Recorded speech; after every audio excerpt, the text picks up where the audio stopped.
Εγώ είμαι ο Λάμπρος ο Τοφινή, δεν είχα κάτι το ιδιαίτερο, διότι δεν μου αρέσαν τα φάρμακα, ποτέ δεν χρησιμοποιώ φάρμακα, να είμαι αρρωστό. Μου αρέσουν τα βοτανά, αλλά όταν έμαθα για τα προϊόντα αυτά από την Άντρη, τα δοκίμασα.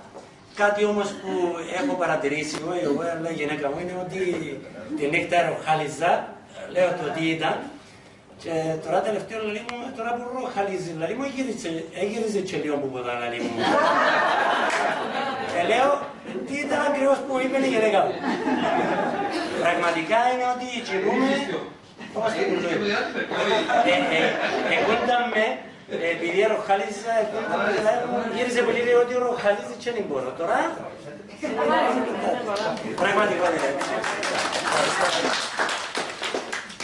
Γεια σας, είμαι ο Τάκης Ορφανίδης. Εγώ πάσχω από υπνική άπνοια, δεν ξέρω αν ξέρετε τι είναι η υπνική άπνοια.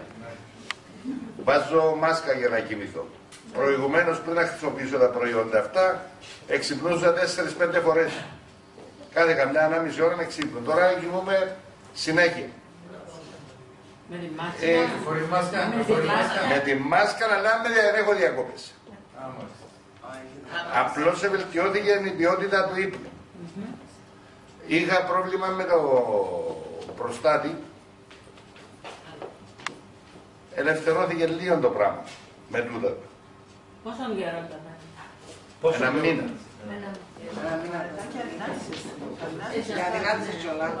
Ξεφούσκωσα. Ήμουν πιο φουσκωμένος προηγουμένως. Το άλλο πράγμα το οποίο έγινε μαζί μου, εγώ ήμουν στα όρια της γλυκώσης. Όταν έπιανα τη ζάχαρη το πρωί ήταν 135-140. Τώρα πέφτει και στο 90.